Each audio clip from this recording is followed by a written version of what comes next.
Sreejith, V എസിന്റെ ചെറുപ്പകാലത്തുണ്ടായിരുന്ന കേരളം അത് ഇന്നുള്ള ഒരു തലമുറയ്ക്ക് ഒരിക്കലും ഊഹിക്കാൻ പോലും ഒരു ഭാവനാലോകം പോലെ തോന്നുന്ന ഒരു കേരളമായിരുന്നു. പല വിഭാഗങ്ങൾക്കിടയിൽ ചൂഷണവും, ചിലർ അതിദാരിദ്ര്യത്തിലും തങ്ങൾ എന്താണ് അനുഭവിക്കുന്നത്, ചൂഷണം അനുഭവിക്കുന്ന ഒരു ജനതതി തന്നെ അതാണ് ഒരു സാധാരണ അവസ്ഥ.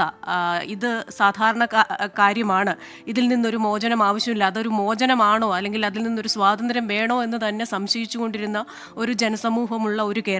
ആ ഒരു കേരളത്തിലാണ് വളരെ ചെറുപ്പകാലത്ത് തന്നെ ഈ കർഷക തൊഴിലാളി സംഘം രൂപീകരിക്കുന്നതിന് വേണ്ടി കുട്ടനാട്ടേക്ക് വി എസിനെയും 2 യുവ നേതാക്കളെയും പറഞ്ഞയക്കുന്നത്. അപ്പോൾ അവിടെ ചെല്ലുമ്പോൾ വി എസിനോടുള്ള ആദ്യ പ്രതികരണം തന്നെ തമ്പ്രാനുമായുള്ള ബന്ധം വിച്ഛേദിക്കാൻ 2-3 ചെറുപ്പക്കാർ വന്നിരിക്കുന്നു എന്നതായിരുന്നു. അപ്പോൾ ആ രീതിയിലായിരുന്നു. നമുക്കറിയാം ചില കാര്യങ്ങൾ എന്താണോ ഒരു നിലവിലുള്ള അവസ്ഥ, ആ അവസ്ഥയല്ല ശരി, അത് തെറ്റാണ് എന്ന് പറഞ്ഞു മനസ്സിലാക്കാൻ വലിയ ബുദ്ധിമുട്ടാണ്. അത് ശരിയെന്ന് വിശ്വസിക്കുന്ന, ഇതാണ് സാധാരണ എന്ന് വിശ്വസിക്കുന്ന ഒരു ജനസമൂഹത്തെ. അപ്പോൾ അവിടെ 5 മാസത്തിന് വി എസിൻ്റെ കൂടെയുള്ള 2 പേരും മടങ്ങിപ്പോയിട്ടും 5 മാസത്തിനകം തിരുവിതാംകൂർ കർഷക തൊഴിലാളി സംഘത്തിൻ്റെ ആദ്യ ഘടകം 1943 സ്ഥാപിക്കാൻ വി എസിന് സാധിച്ചു.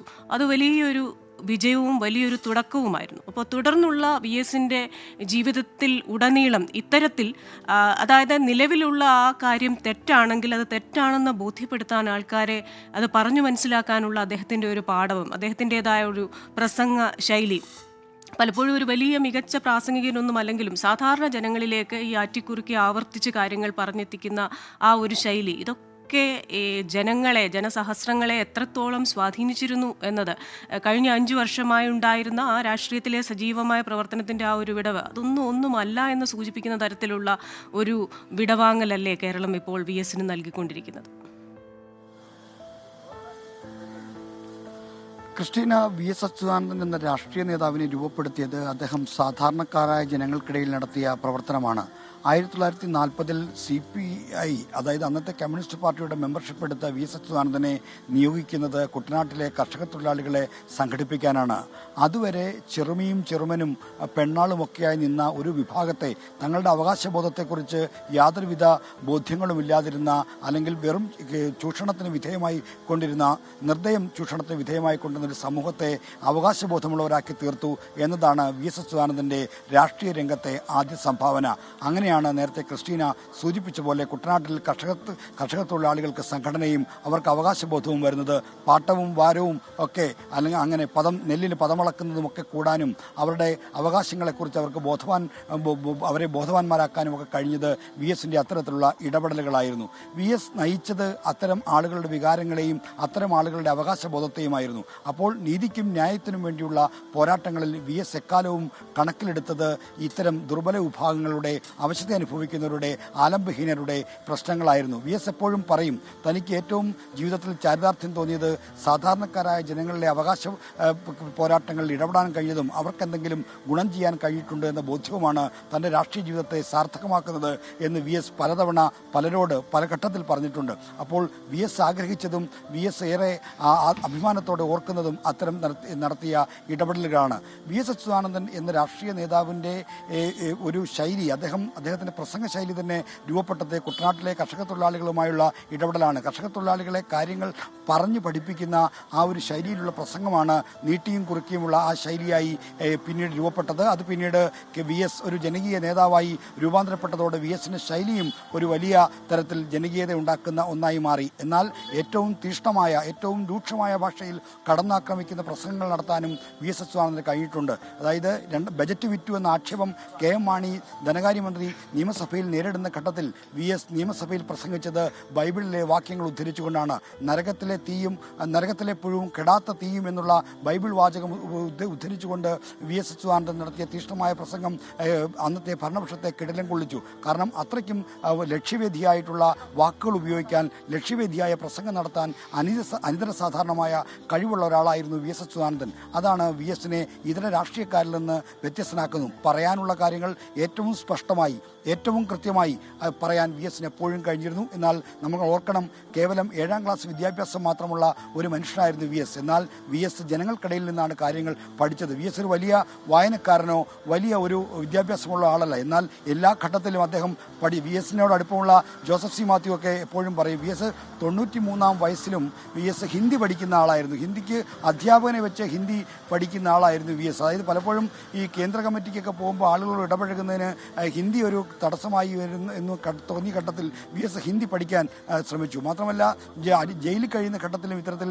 ഭാഷാ പഠനത്തിന് വി എസ് വലിയ തോതിൽ പ്രാമുഖ്യം നൽകിയിട്ടുണ്ട്. ഇംഗ്ലീഷ് പഠനത്തിൽ അദ്ദേഹത്തിന് ഹിന്ദു പത്രമൊക്കെ അദ്ദേഹം വായിച്ച് മനസ്സിലാക്കുന്ന തരത്തിൽ വളരെ നന്നായി വായിച്ച് മനസ്സിലാക്കുന്ന തരത്തിലും വാക്കുകൾ ഉപയോഗിക്കുന്നില്ല, സാമാന്യം സംസാരിക്കാൻ കഴിയുന്ന രീതിയിലേക്കും അദ്ദേഹം ഒരു കഴിവാർജിച്ചതും ഇത്തരം പഠിച്ചുയരണം എന്നുള്ള ബോധം കൊണ്ടാണ്. അങ്ങനെ അതിജീവന പോരാട്ടങ്ങൾ സ്വന്തം ജീവിതത്തിലേക്ക് കൂടി പകർത്തിയ ആളായിരുന്നു വി എസിൻ്റെ അനിയത്തി. വി എസിനൊരു സഹോദരിയേ ഉള്ളൂ, ആളിക്കുട്ടി. അവർ 90-ാം പിറന്നാളിന് ഇപ്പോഴും കന്റോൺമെൻറ്റ് ഹൗസിൽ വെച്ച് ഞാൻ അന്ന് ആ വി എസിൻ്റെ സഹോദരിയെ അഭിമുഖം ചെയ്യുമ്പോൾ അവർ പറഞ്ഞൊരു വാചകം എനിക്കിപ്പോഴും ഓർമ്മയുണ്ട്.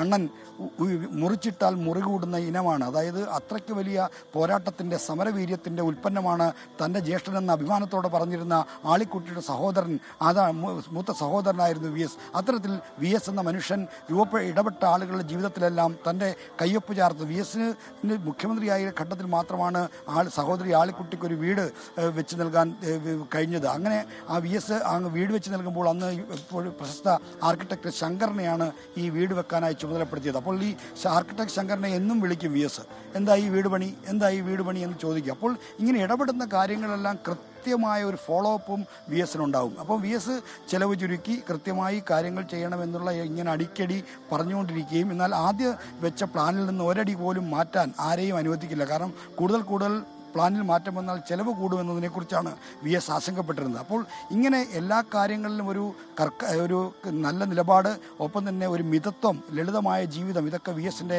കൈമുതലായിരുന്നു. ഒരു ഘട്ടത്തിലും ഒരു തരത്തിലുള്ള ആഡംബരത്തോട് അല്ലെങ്കിൽ മറ്റെന്തെങ്കിലും തരത്തിലുള്ള ഒരു ഭ്രമചിന്തകൾ അദ്ദേഹത്തിന് ഉണ്ടായിരുന്നില്ല. എപ്പോഴും പാർട്ടി മുന്നോട്ട് വെച്ച പ്രത്യയശാസ്ത്രവും അത് രൂപപ്പെടുത്തിയ സമര പോരാട്ടങ്ങളിലും അതിൽ വിജയിപ്പിക്കുന്നതിലായിരുന്നു വി എസിൻ്റെ ശ്രദ്ധ. അങ്ങനെ വി എസ് അചഞ്ചലമായ നിലപാടുകളുടെ ഉജ്ജ്വലമായ കമ്മ്യൂണിസ്റ്റ് പാരമ്പര്യത്തിൻ്റെ കണ്ണിയായി വി എസ് ജീവിച്ചതും ജനങ്ങൾക്കിടയിൽ പടർന്നതും അങ്ങനെയാണ്. വി എസ് അച്യുതാനന്ദൻ്റെ വിയോഗ വാർത്ത അറിഞ്ഞ് നിരവധി ആളുകൾ ഇപ്പോഴും അദ്ദേഹത്തിൻ്റെ മകൻ്റെ വസതിയായ വേലിക്കകത്ത് വീട്ടിലേക്ക് വന്നുകൊണ്ടിരിക്കുന്നു. ഇവിടേക്ക് അദ്ദേഹത്തെ പരിചയമുള്ളവർ, അദ്ദേഹവുമായി ഇടപെട്ട് പല ഘട്ടങ്ങളിലും പോരാട്ടങ്ങളിൽ ഭാഗവാക്കായവർ, അദ്ദേഹത്തിൻ്റെ സമര പോരാട്ടങ്ങൾക്ക് ഇന്ധനമായവർ, അറിവ് പകർന്നവർ, അങ്ങനെ നാനാവിധത്തിൽ അദ്ദേഹവുമായി ബന്ധപ്പെട്ട ആളുകളൊക്കെ തന്നെ ഇവിടേക്ക് വരുന്നുണ്ട്. ഇത് ലോ കോളേജിലേക്ക് പോകുന്ന വഴിയാണ്. ഇവിടെ വരുന്ന ആളുകൾ പല കോണുകളിലുള്ള ആളുകൾ വരുന്നുണ്ട്. ഇപ്പോൾ നമുക്കറിയാം വി എസുമായി ബന്ധപ്പെട്ട് നിരവധി സമരങ്ങളിലൊക്കെ പങ്കെടുത്ത ആളുകൾ, ജോയ് കൈതാരം പോലുള്ള സാമൂഹ്യ ഇടപെടൽ, മറ്റ് നിയമപരമായ പോരാട്ടങ്ങളിലൊക്കെ തന്നെ ഇടപെട്ട ജോയ് കൈതാരത്തെ പോലുള്ള ആളുകളൊക്കെ തന്നെ വേദനിക്കുന്ന മനസ്സുമായി ഇവിടേക്ക് വരുന്നുണ്ട്. ഒപ്പം തന്നെ പാലക്കാട് നിന്ന്, മലമ്പുഴയിൽ നിന്ന്, അദ്ദേഹത്തിൻ്റെ മണ്ഡലമായ മലമ്പുഴയോട് വലിയ തരത്തിലുള്ള ആത്മബന്ധം വി എസിനുണ്ടായിരുന്നു. അവിടുത്തെ ജനങ്ങൾക്കും വി എസിനോടൊപ്പം മലമ്പുഴയിൽ പോകുമ്പോഴൊക്കെ ഞാൻ അദ്ദേഹത്തെ ഈ ആളുകൾ സ്നേഹവായ്പോടെ സ്വീകരിക്കുന്നത്, അദ്ദേഹത്തെ ആരതി ഒഴിയുന്നതൊക്കെ അവിടുത്തെ സ്ത്രീകളായ പാവപ്പെട്ട സ്ത്രീകൾ വി എസിനെ ദൈവതുല്യനായി കണ്ടിരുന്ന മനുഷ്യരുള്ള ഇടമാണ്. അങ്ങനെ ഒരു ആത്മബന്ധം മലമ്പുഴയുമായി വി എസിനുണ്ടായിരുന്നു. ആ ആത്മബന്ധത്തിൻ്റെ സൂചന എന്നോണം നിരവധിയായ ആളുകൾ മലമ്പുഴയിൽ നിന്നടക്കം ഇവിടേക്ക് വന്നുകൊണ്ടിരിക്കുന്നു. ഇവിടെ വരുന്ന ആളുകൾക്കെല്ലാം വി എസിനെ പറ്റി എന്തെങ്കിലും ഒരു നല്ല ഓർമ്മയുണ്ട്. തങ്ങളുടെ ജീവിതത്തിൽ വി എസ് നടത്തിയ ഇടപെടലുകൾ അല്ലെങ്കിൽ വി എസ് നടത്തിയ സാമൂഹിക ഇടപെടൽ തങ്ങൾക്ക് എങ്ങനെയാണ് ഗുണകരമായി ഭവിച്ചത്, അങ്ങനെയുള്ള നന്ദിയുള്ള ഓർമ്മകളുമായി നിരവധി ആളുകൾ ഇവിടേക്ക് വരുന്നുണ്ട്. അത്തരത്തിൽ വന്ന ആളുകളുടെ ഒരാൾക്കൂട്ടം, അതാണ് വി എസിനെ അവസാനമായി കാണാൻ ഇന്നലെ AKG സെൻറ്റർ പരിസരത്തും ഒപ്പം ഇപ്പോൾ ഈ വേലിക്കകത്ത് വീടിൻ്റെ പരിസരത്തുമൊക്കെ തടിച്ചുകൂടുന്ന ജനങ്ങൾ. വി എസ് അച്യുതാനന്ദൻ ഒരു രാഷ്ട്രീയ നേതാവ് എന്നതിനപ്പുറത്തേക്ക് സാമൂഹികമായ ഇടപെടൽ നടത്താൻ ഏറ്റവും യത്നിച്ച ആളാണ്. നേരത്തെ ക്രിസ്റ്റീന സൂചിപ്പിച്ച പോലെ കൊടിയ ഉച്ചനീചത്വങ്ങൾക്ക് നടുവിലാണ് വി എസ് അച്യുതാനന്ദൻ എന്ന ആൾ പിറന്നു വീണത്. അങ്ങനെ സാമൂഹിക അസമത്വങ്ങളോട് പോരാടി ജീവിതത്തിലും പിന്നീട് രാഷ്ട്രീയ പോരാട്ടത്തിലുമൊക്കെ ഇത്തരം അസമത്വങ്ങളോട്, അന്യായങ്ങളോട്, അനീതികളോട് പടവെട്ടി വന്ന രാഷ്ട്രീയമാണ്. ആ ഉൾക്കരുത്താണ് വി എസിനെ ഒരു പോരാട്ടത്തിലും തളരാതെ മുന്നോട്ട് നയിക്കാനായി അദ്ദേഹത്തിനെ പ്രാപ്തനാക്കിയത്. അങ്ങനെയുള്ള ഉൾക്കരുത്തുമായി വി എസ് നടത്തിയ പോരാട്ടങ്ങൾ പലതവണ ഫലം കണ്ടു. മൂന്നാർ കയ്യേറ്റം ഒഴിപ്പിക്കൽ പോലുള്ള ഒരു നടപടി കേരളത്തിലെ ഏതെങ്കിലും ഒരു രാഷ്ട്രീയ നേതാവ്, മുഖ്യമന്ത്രി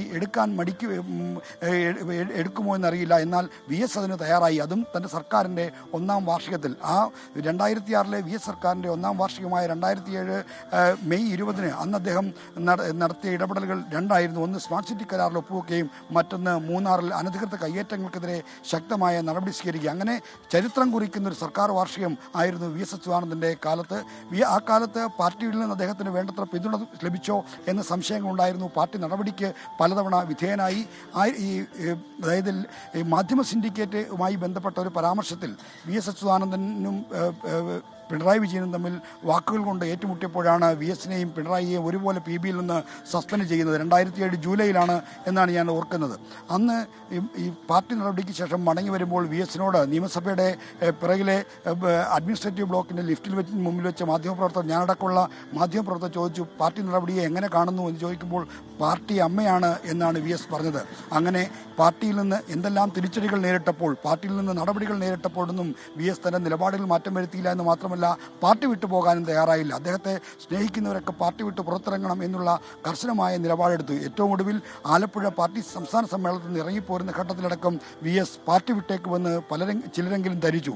എന്നാൽ ഒരിക്കലും പാർട്ടി വിടുകയല്ല, മറിച്ച് പാർട്ടിക്കകത്ത് നിന്ന് തെറ്റായ പ്രവണതകളോട് പോരാടുക, അല്ലെങ്കിൽ അത് എവിടെയാണെങ്കിലും പാർട്ടിയെ വിട്ടുള്ള ഒരു ചിന്ത വി എസ് അച്യുതാനന്ദന് ഉണ്ടായിരുന്നില്ല. അത്തരത്തിൽ പാർട്ടിയോട് അചഞ്ചലമായ കൂറും പ്രതിബദ്ധതയും പുലർത്തിയ, പാർട്ടിയുടെ പ്രതിശാസ്ത്രത്തോട് അചഞ്ചലമായ കൂറും പ്രതിബദ്ധതയും പുലർത്തിയ നേതാവായിരുന്നു വി എസ്. അതുതന്നെയായിരുന്നു വി എസ് അച്യുതാനന്ദൻ എന്ന രാഷ്ട്രീയ നേതാവിൻ്റെ പ്രത്യേകത. ഇവിടെ ഇപ്പോഴും നിരവധി ആളുകൾ വേലിക്കകത്ത് വീട്ടിലേക്ക് വരുന്നു. നിരവധിയായ ആളുകൾ വി എസിനെ കാണാൻ ഒക്കെ ഇവിടേക്ക് വന്നുകൊണ്ടിരിക്കുന്നു. ഇവിടെ രാവിലെ 8:30 വരെ വി എസിൻ്റെ ഭൗതിക ശരീരം പൊതുദർശനത്തിന് വെക്കും. അതിനുശേഷം പിന്നെ ദർബാർ ഹാളിലേക്ക് കൊണ്ടുപോകും. ദർബാർ ഹാളിലാണ് ഇന്നത്തെ ഏറ്റവും പ്രധാനപ്പെട്ട പൊതുദർശന പരിപാടി.